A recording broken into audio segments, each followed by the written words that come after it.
Welcome again.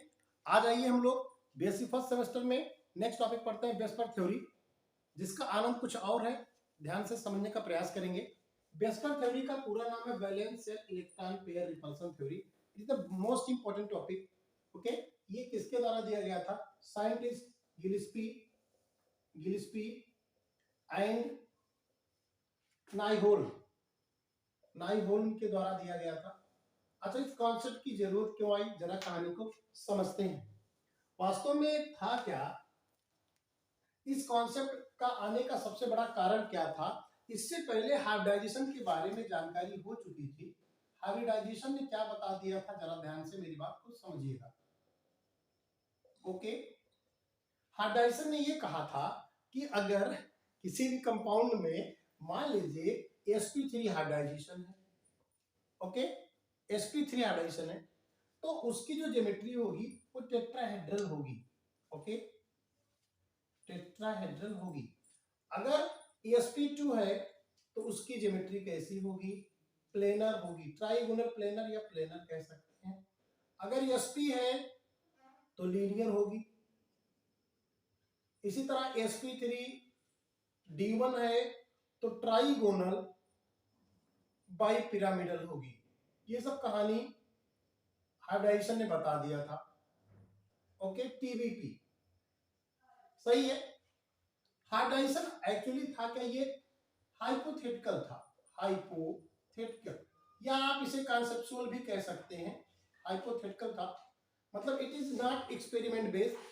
ये brain से उत्पन्न एक कॉन्सेप्ट आप कह सकते हैं। ये केवल एक कॉन्सेप्ट था जिसको वैज्ञानिकों ने मॉलिक्यूल की ज्योमेट्री को बताने के लिए प्रयोग किया। ये इसकी ज्योमेट्री है। ओके, ज्योमेट्री चलिए सही था, कोई दिक्कत नहीं थी। लेकिन प्रॉब्लम कहाँ क्रिएट हुई, जरा कहा, मैं केवल एक को पकड़ता हूँ, काफी कुछ क्लियर कर देता हूँ।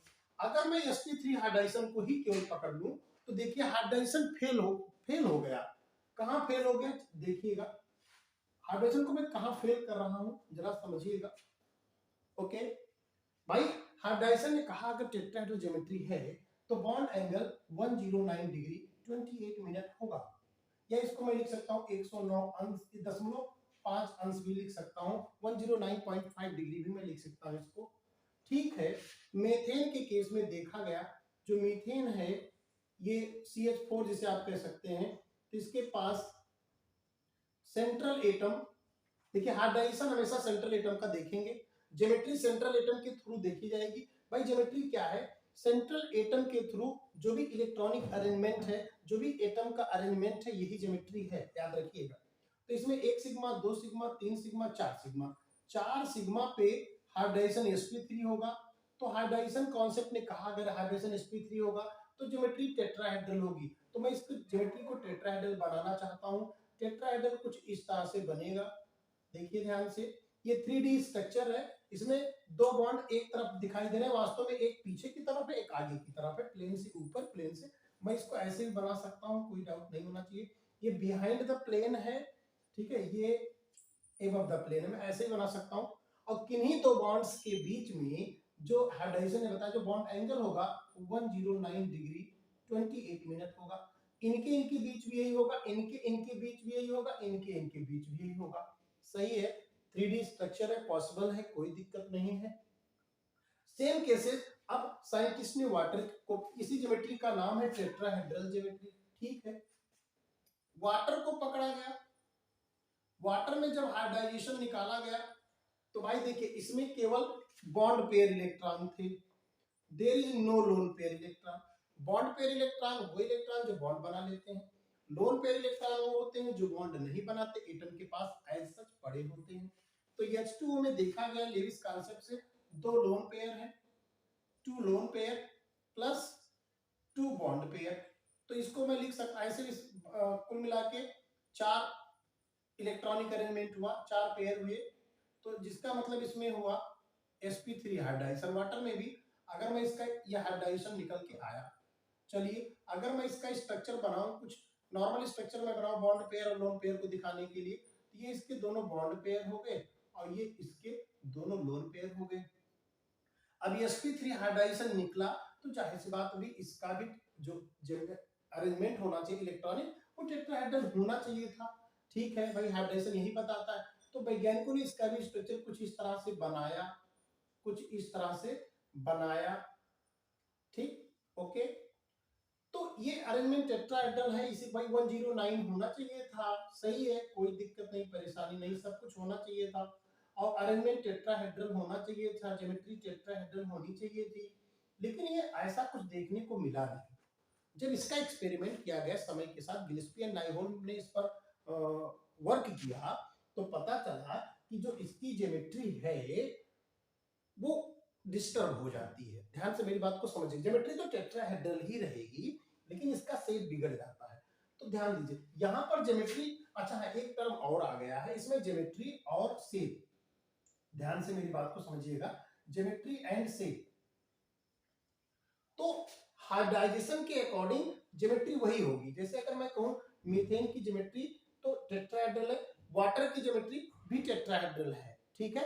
लेकिन वास्तव में होता क्या है, जिसमें लोन पेयर ऑफ इलेक्ट्रॉन आ जाते हैं उसकी ज्योमेट्री थोड़ी सी डिस्टर्ब हो जाएगी, या हम कह सकते हैं कि उसका शेप अलग होगा।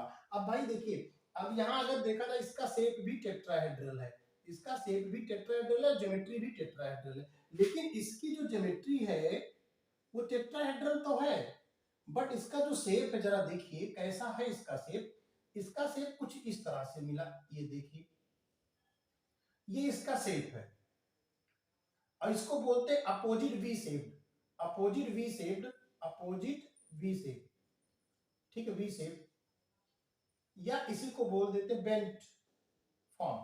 वाटर मॉलिक्यूल का जो स्ट्रक्चर होता है वो बेंट शेप होता है, मतलब बेंट माने झुका हुआ, मुड़ा हुआ। अब देखिए ये शेप है। अब अगर लोन पेयर इलेक्ट्रॉन को ना दिखाया जाए तब उसको शेप बोलेंगे, लेकिन अगर किसी मॉलिक्यूल्स में लोन पेयर और बॉन्ड पेयर दोनों को दिखा, ये देखिए इसमें लोन पेयर बॉन्ड पेयर दोनों दिखा दिया जाए, तो ये समझिए इसकी ज्योमेट्री हो जाएगी। केवल अगर बॉन्डेड इलेक्ट्रॉन की बात की जाए, वास्तव में है क्या, जो लोन पेयर इलेक्ट्रॉन है वो शेप को प्रभावित नहीं करते, मतलब स्ट्रक्चर को प्रभावित नहीं करते। लेकिन जो बॉन्डेड इलेक्ट्रॉन है, बॉन्डेड इलेक्ट्रॉन, वो भी सिग्मा बॉन्डेड इलेक्ट्रॉन, पाई भी शेप को डिटरमाइन नहीं करता। याद रहे कि जो पाई बॉन्ड है, जो पाई बॉन्ड है और लोअर पेयर इलेक्ट्रॉन है, ये दोनों सॉफ्ट होते हैं, सॉफ्ट। और जो सॉफ्ट होता है वो स्ट्रक्चर को, ज्योमेट्री को, शेप को डिटरमाइन नहीं करेगा, मतलब निर्धारित नहीं करे। जो हार्ड होगा, जैसे हमारी बॉडी का जो शेप बनेगा वो हमारे स्केलेटन के द्वारा डिसाइड होगा ना, मसल्स के द्वारा डिसाइड तो होगा नहीं। तो चूंकि लोन पेयर, पाई बॉन्ड, ये सब सॉफ्ट हार्टेड है या सॉफ्ट इलेक्ट्रॉन्स होते हैं, ये जहां पर भी रहते हैं बहुत सॉफ्ट होते हैं, लूजली बधे होते हैं, आप ये भी कह सकते हैं। तो ऐसे केसेस में तो देखा क्या गया कि जो वाटर मॉलिक्यूल्स है उसकी जो ज्योमेट्री है टेट्राहेड्रल तो है, लेकिन शेप अलग हो गया।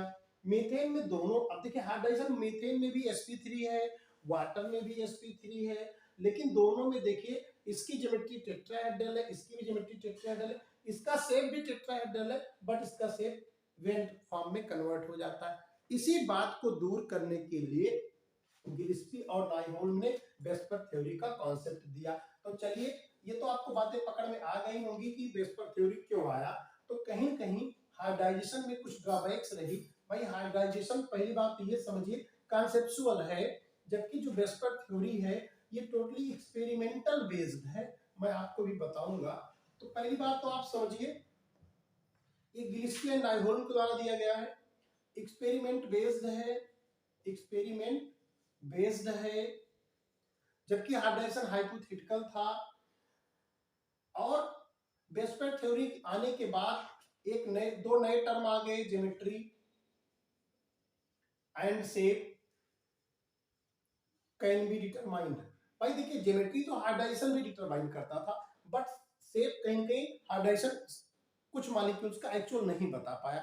जैसे वाटर के केस में, भाई हाइब्रिडाइजेशन के अकॉर्डिंग वाटर का भी शेप टेट्राहेड्रल होना चाहिए, बट वेस्पर थ्योरी कहते नहीं, वाटर का जो भी शेप होगा वो वी शेप्ड होगा, अपोजिट वी शेप्ड होगा। तो geometry and shape can be determined, determined. तो ये कहीं ना कहीं इसका ये एप्लीकेशन है, इसके थ्रू आप जान सकते हैं। तो इसमें जो थ्योरी है, पहला पॉइंट है थ्योरी का, वेस्पर थ्योरी का पहला पॉइंट है कि अगर if molecules have, पहला पॉइंट मैं अगर इस तरह बनाऊं कि the valence electrons of the central atom decides the structure of molecule। अब स्ट्रक्चर में दोनों आ जाएगा, आइदर ज्योमेट्री और शेप ऑफ द मॉलिक्यूल्स। पहला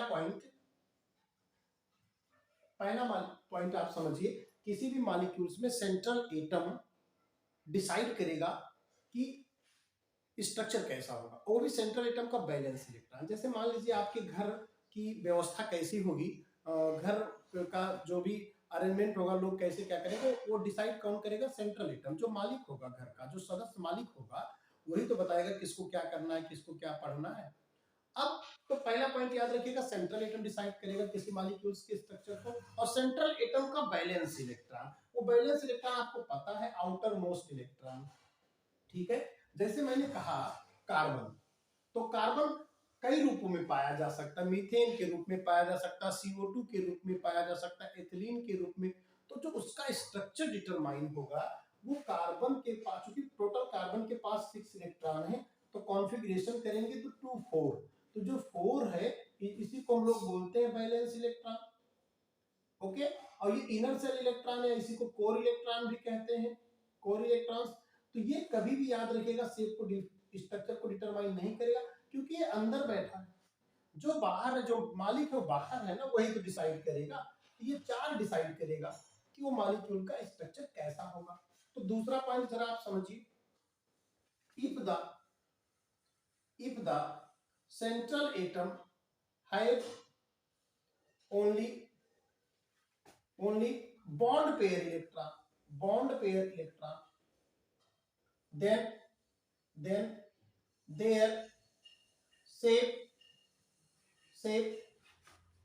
and geometry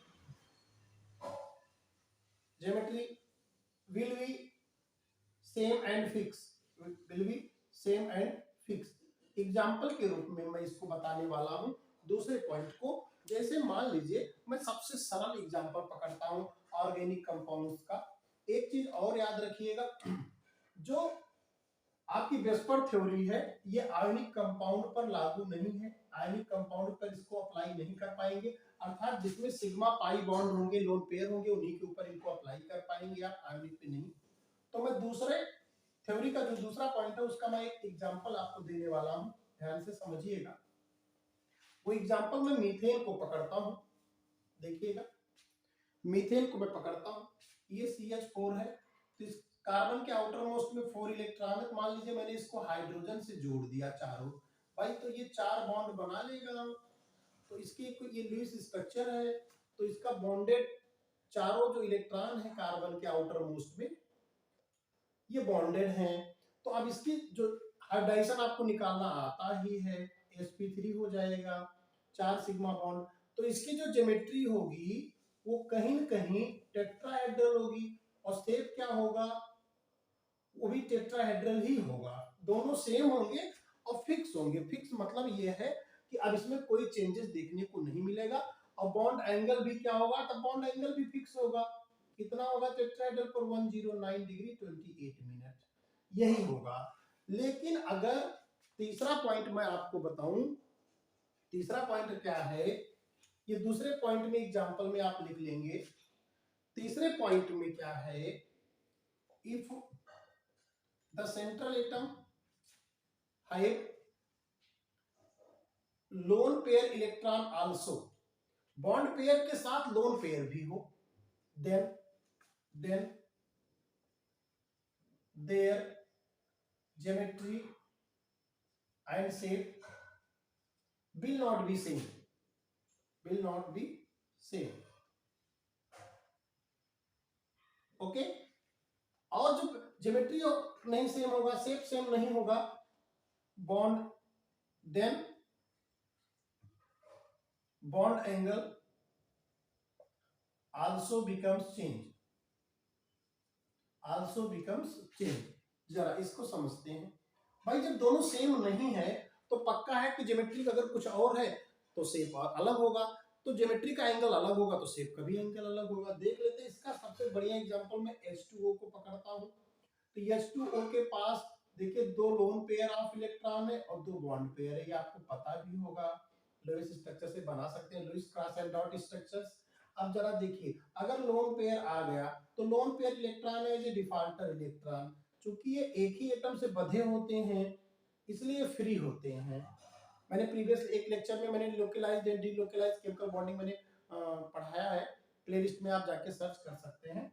तो अब जरा देखिए ये बॉन्डेड इलेक्ट्रॉन है, ये किसी को डिस्टर्ब नहीं करते, ये जहां रहेंगे वहां आराम से बैठे रहते हैं। लेकिन लोन पेयर की आदत बहुत खराब है, ये क्या करेंगे, इनको डिस्टर्ब करेंगे।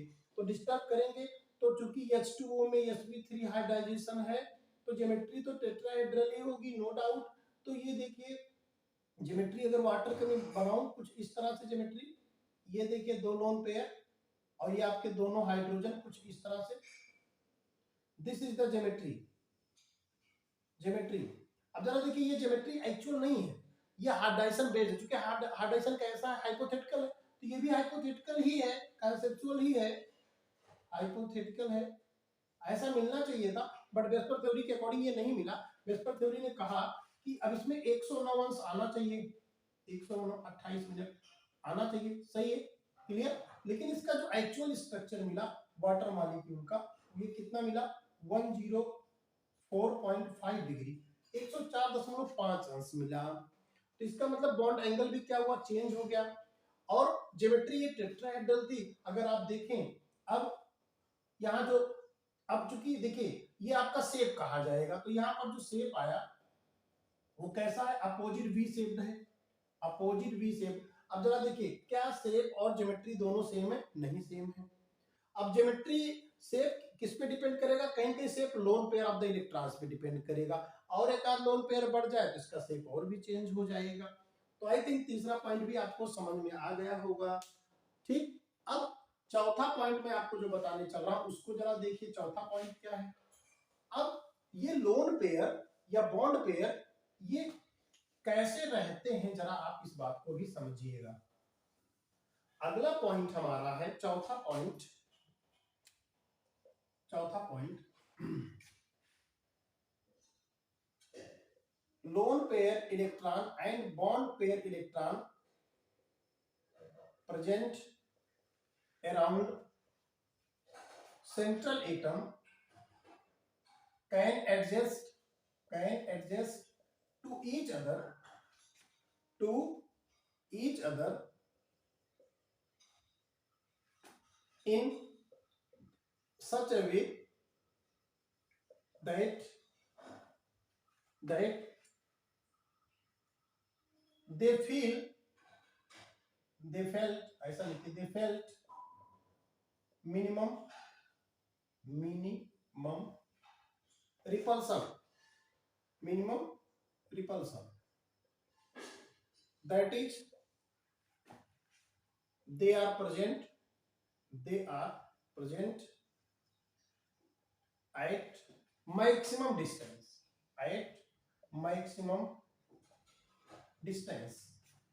maximum distance।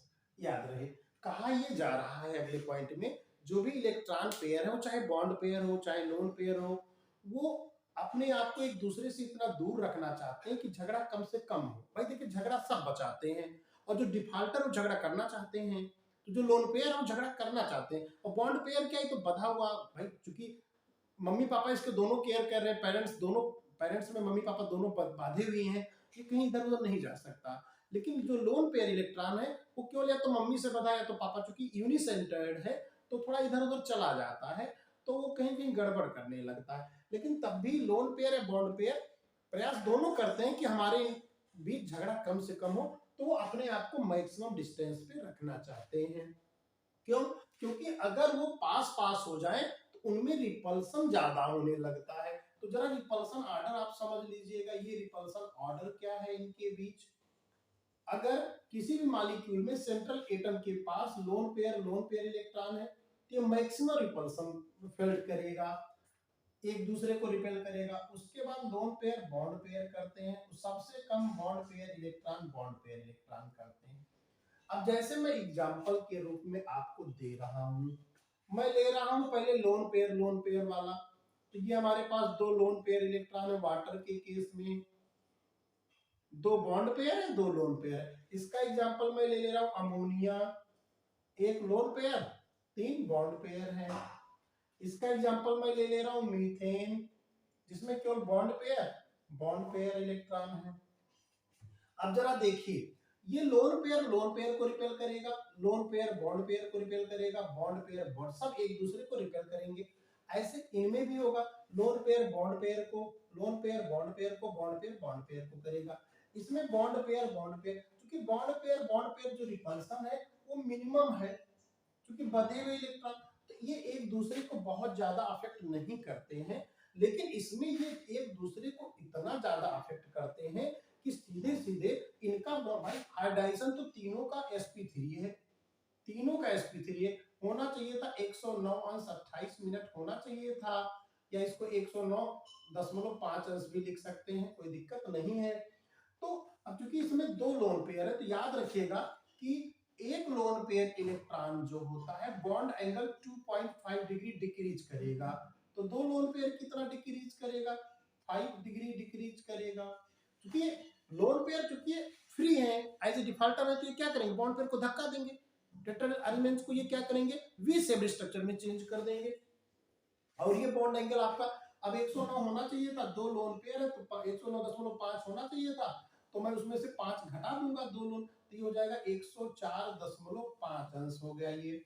अब इसमें एक लोन पेयर है, 109.5 होना चाहिए था, तो ये आपका 107 अंश हो गया। इसमें 109 ही रहेगा, क्यों, क्योंकि इसमें मिनिमम रिपल्सन है, बहुत ज्यादा वो अफेक्ट नहीं करते हैं।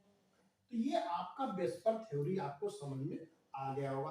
कुल जोड़ जाड़ के ये मैं कह सकता हूं कि as lone pair electron increases bond angle decreases.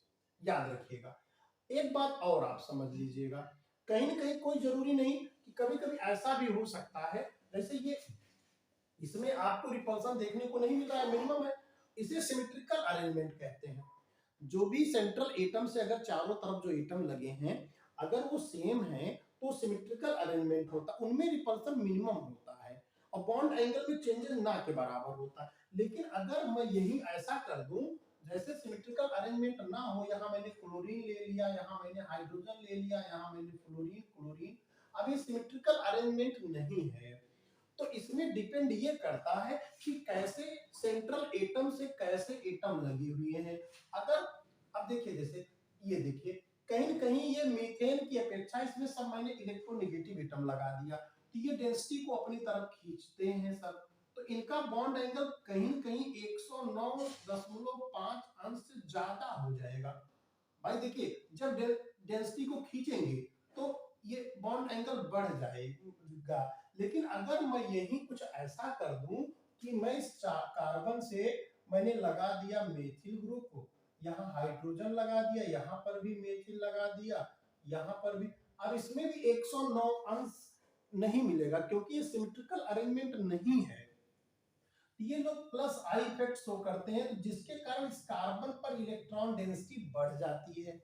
अब इलेक्ट्रॉन डेंसिटी बढ़ने के कारण ये बॉन्ड पेयर आपस में एक दूसरे को ज्यादा रिपेल करने लगते हैं। जो रिपल्सन यहाँ मैंने मिनिमम बताया सिमेट्रिकल अरेंजमेंट में, तो ये क्या होगा, तो इसका बॉन्ड एंगल क्या होगा, कहीं कहीं बॉन्ड एंगल 109 डिग्री 0.5 डिग्री से ज्यादा हो जाएगा, जबकि यहाँ मैंने कहा था यहाँ कम हो जाएगा, क्योंकि जब इलेक्ट्रॉन डेंसिटी ऊपर चलेगी तो यहाँ जो रिपल्सन था थोड़ा बहुत वो भी खत्म हो गया, तो यहाँ एंगल क्या हो जाएगा, लेस देन हो जाएगा, जबकि वहां मोर देन हो जाएगा।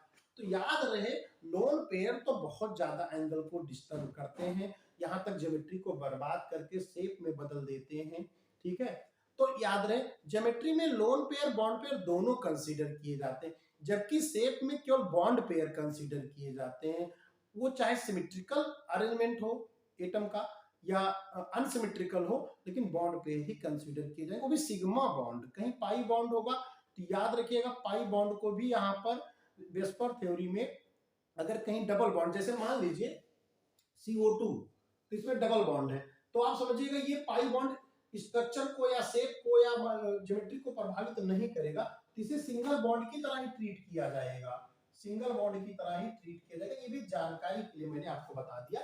ये वेस्पर थ्योरी में इतना है। आज आपका यूनिट सेकंड खत्म हो गया, जो कि मेन क्वेश्चन है। अब मैं अगले लेक्चर में यूनिट थर्ड के बारे में आपको जानकारी दूंगा। Thank you so much.